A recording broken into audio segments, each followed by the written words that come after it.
Good morning, good afternoon, good night, whatever time you're tuning into this. Welcome to Humble Beginnings, the Undrafted Podcast. I'm your host, Roushell Hamilton Jr., and I want to take this time out to thank my Lord and Savior Jesus Christ for blessing me with the gifts, talents, and the resources to be able to do this podcast. I want to thank you for taking time out of your day to hang out with me on this podcast. In today's episode 10 of the Undrafted Podcast, Major League Baseball action is in full swing right now. The Rangers still currently play in Globe Life Park, but Globe Life Field is under construction just down the way from Globe Life Park. The Cowboys play in AT&T Stadium, aka Jerry World, and of course we've got Six Flags and Six Flags Hurricane Harbor, all in the entertainment district. In today's episodes, I'll talk about how these tourist attractions affect the traffic patterns in Arlington and what Arlington officials plan to do about it, including some possible light rail and high-speed rail options. I took a trip out to Plano to visit the Interurban Railway Museum to discuss the Texas Electric Railway, and Mr. Harold Larsen, an engineer and tour guide, was nice enough to sit down with me and tell me all about the Texas Electric Railway. Well, episode 10 of the Undrafted Podcast begins now. Let's get it! The Rangers are moving the Globe Life Field just down the way from Globe Life Park, where they currently play, over in Arlington. Me personally, I feel like the new stadium for the Rangers is a huge waste of money, but that's another story for another day. The Dallas Cowboys, of course, started playing their games in Arlington at AT&T Stadium, aka Jerry World, in the 2009 season. Six Flags generated 30.4 million guests in 2017, their 8th consecutive record year. Revenue grew to $1.4 billion with a B dollars, up $40 million from 2016 revenue. But here's the billion-dollar question for the city officials of Arlington. How do sports fans and the citizens of Arlington get more out of this new stadium and other tourist attractions other than air conditioning and other nice amenities? Arlington needs a way to connect sports fans and its citizens with the rest of the Arlington area, as well as the rest of the DFW as a whole, with a fast, safe, reliable transit system. Arlington is the biggest city in the country without mass transit. They had the Arlington Max bus service that started in 2013, but they just scrapped that at the end of 2017 for a ride-sharing service called Via, which is an app that you can download on your smartphone. Now, the downside to Via is it only serves a small part of Arlington, and you have to have a smartphone to even access the service. So without a smartphone when it comes to Via, if you don't have it, well, too bad. Arlington has a population of almost 400,000 people, and yet it's been called the donut hole of North Texas because commuter rail lines and large bus services don't operate there. Globe Life Park and in the near future, Globe Life Field will be among the shrinking number of Major League Baseball and professional sports stadiums as a whole without access to light rail. Arlington Mayor Jeff Williams says the city is working towards a path for mass transit, but it's hard to see how that's going to play out given Arlington's history with mass transit. The city has voted down mass transit 3 times since 1979. DART has tried and failed multiple times to get the city to become a DART member city that would give them access to light rail and bus service, but Arlington officials insist with so much taxpayer money being tied up in the Cowboys Stadium, the new Ranger Stadium, and street maintenance, the city simply doesn't have the 1 cent in sales tax that DART requires of its member cities. Arlington taxpayers are already funding AT&T Stadium at half a cent in sales tax, along with taxes on hotel rooms and rental cars. And with the new Ranger Stadium that's currently under construction, that just added another half a cent in sales tax for Arlington residents. AT&T Stadium debt, which was originally tallied at $298 million, is on schedule to be paid off 14 years early. This opens the door for the Rangers project long before their lease expires in 2024, which is another reason why the new stadium was a complete waste. It holds almost 10,000 fewer people than Globe Life Park currently holds. So from that standpoint, I don't get it, but hey, we get air conditioning. But in a way, you can't really be too harsh on Arlington officials for caving in on a new stadium for the Rangers.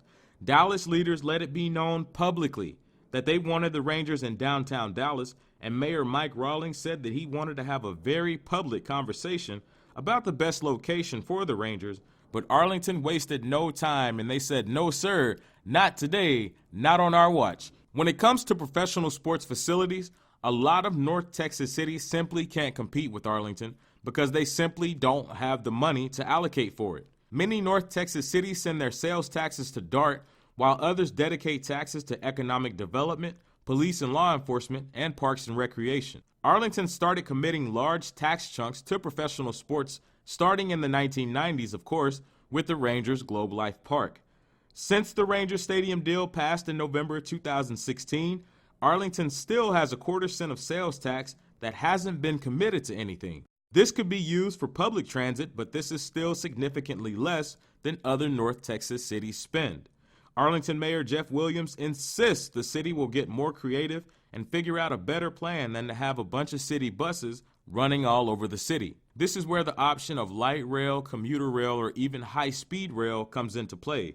High-speed rail might just be the key. A private company, of course, is pushing to build a line between Dallas and Houston already. If it's built, which it's a long way off, but if it does come to fruition, North Texas leaders want a spur between Dallas and Fort Worth with the possible stop in Arlington. Of course, this line will involve several sources of funding, including private developers and government funds. It could be a big opportunity for Arlington to jump into regional transit, but it must develop a connecting line between the entertainment district, which has the Ranger Stadium, the Cowboys Stadium, Six Flags, and UT Arlington, so it has to envelope that entire area. Links to existing commuter lines and DFW Airport will greatly help this project come along. Arlington is looking at options, including elevated rail and commuter rail. The Rangers' new stadium makes Arlington a much more important stop for high-speed rail or light rail than it otherwise would have been. Mayor Williams serves on the local high-speed rail commission, so it remains to be seen that it will happen.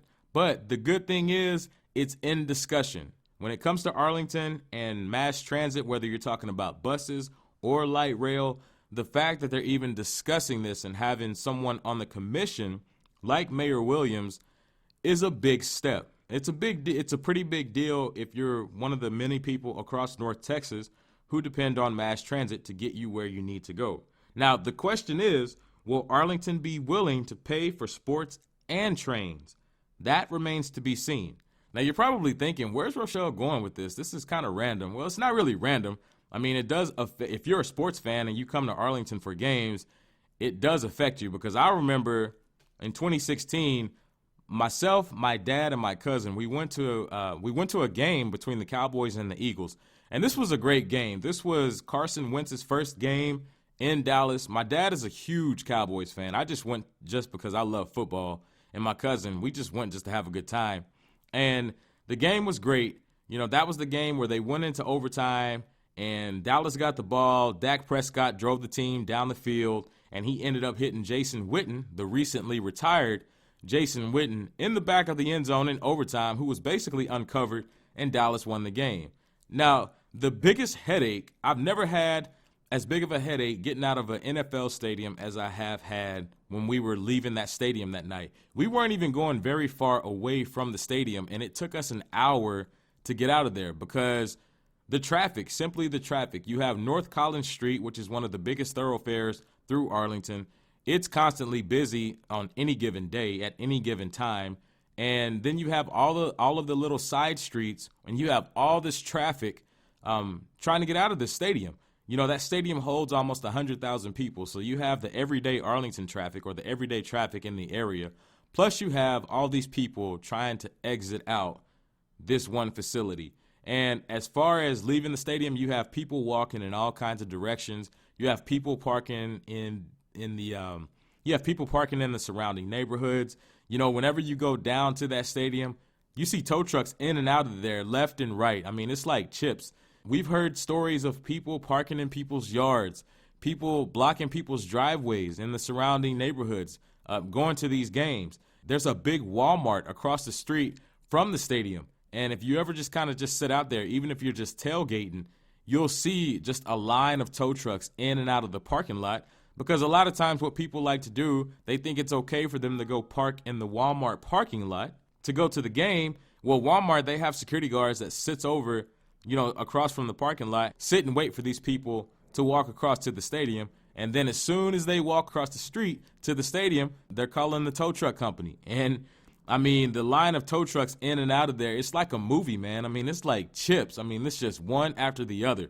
one coming in, one going out, one coming in, one going out. It's a sight to see. So, mass transit will definitely help alleviate some of the parking headaches that come along with people going to these games. And that's just the Cowboys game.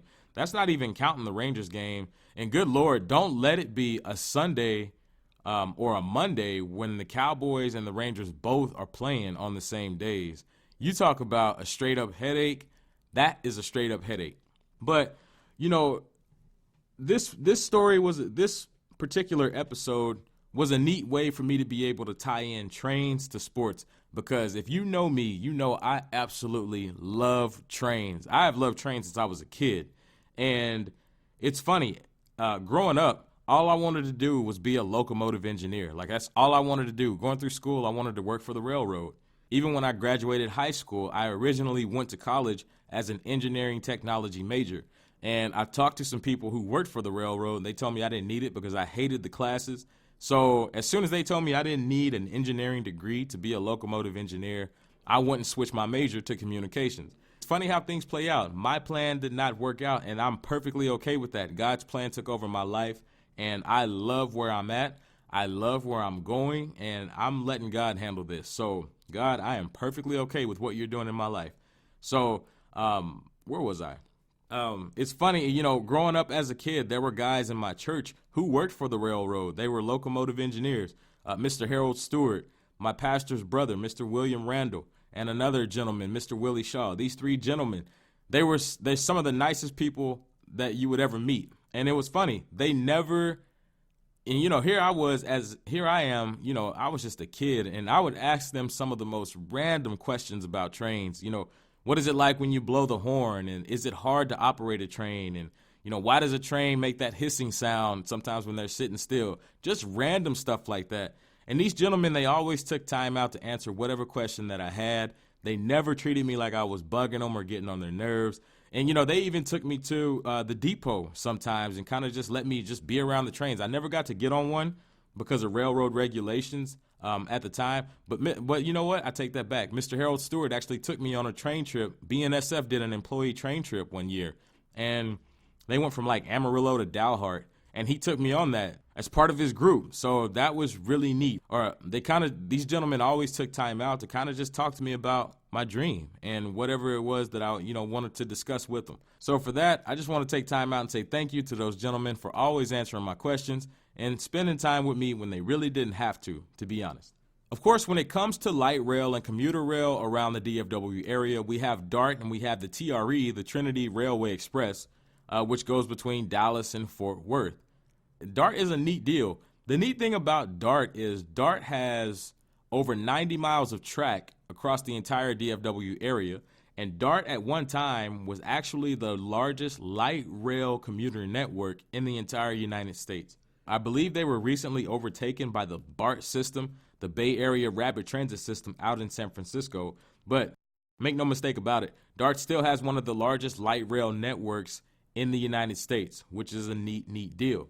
Now, of course, today we have the DART and the TRE to get people back and forth across the DFW Metroplex via light rail. But before the DART and TREs, there was the Texas Electric Railway. And the Texas Electric Railway was a neat deal. It started in 1908, and this is back even before cars were a big deal. The Texas Electric Railway started in 1908. At one time, they had over 200 miles of track. They went from Dallas to Denison, Dallas to Waco. They had a sizable operation up in Plano. And this is where the Interurban Railway Museum comes into play.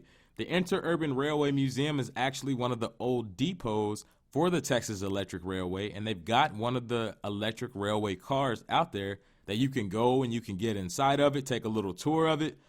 They'll explain all of the operations about the Texas Electric Railway.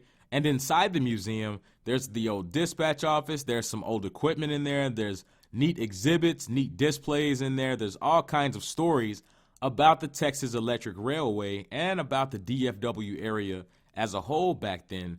Back then, Plano was not a big city. It only had about 12 or 1,300 people total. Plano is still not a huge city, but it's a lot more populated, of course, now than what it was back then.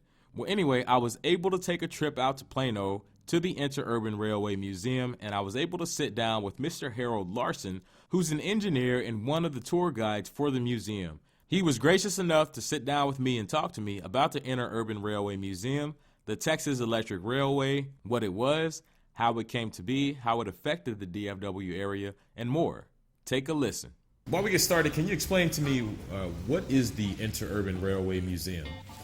Okay, the Interurban Railroad Museum is the original depot and substation for the Texas Electric Railway in the city of Plano. We have a car outside that you can go in and visit.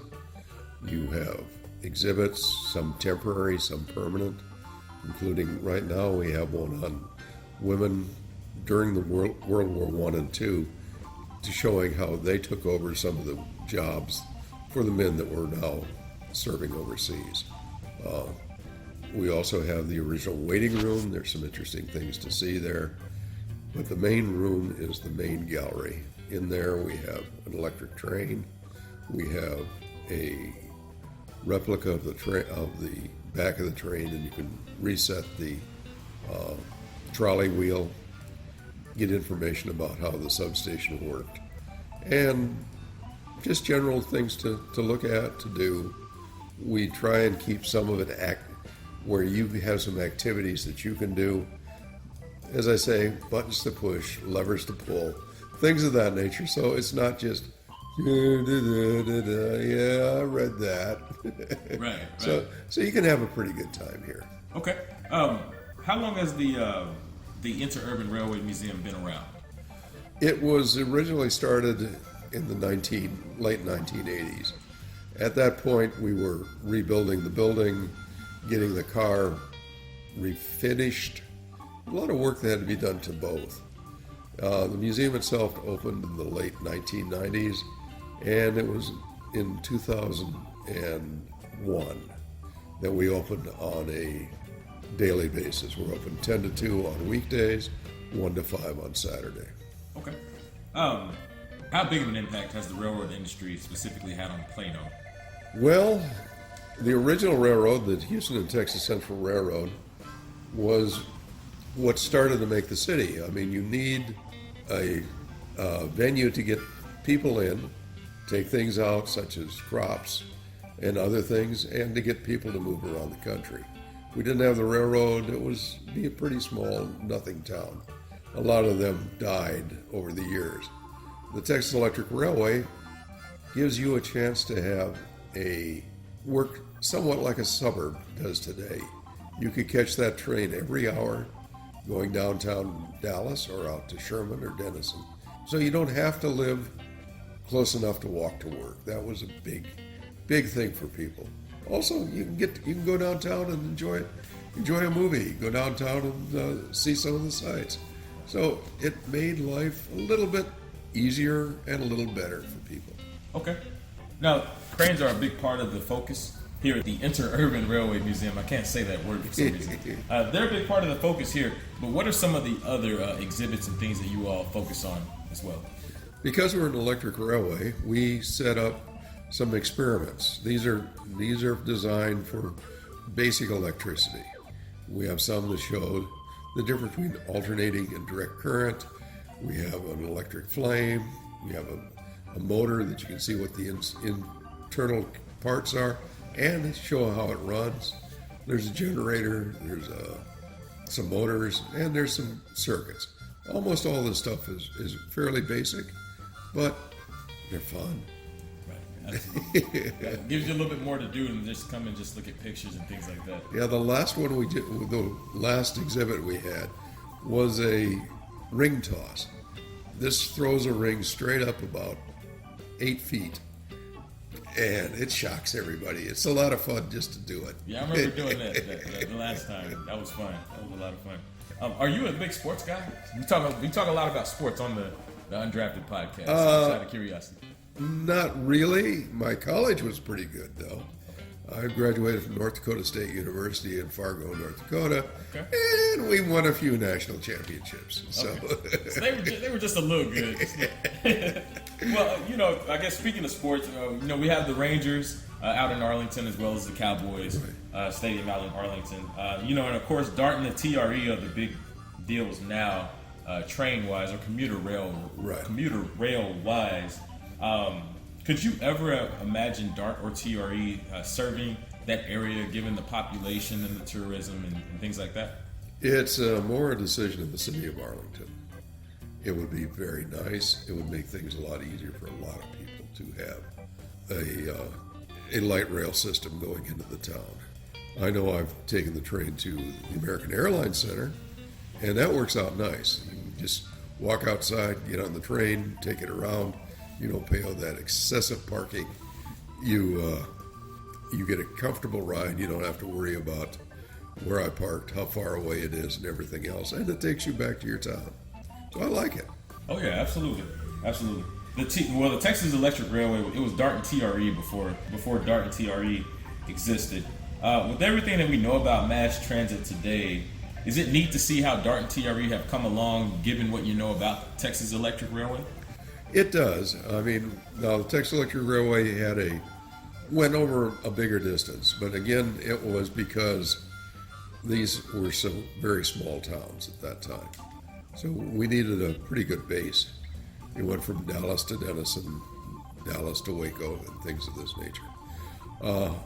Having Dart out here and being able to go to the airport, things of this nature, really make travel a lot easier, especially when you're going to some of the crowded areas. As I said, American Airlines Center, the zoo, going to the State Fair. I always go to the State Fair by Dart because it's so much easier. Okay. Last question for you. You already kind of went over the museum hours for the Interurban Railway Museum. How much does it cost to come to the IRM? The museum is free.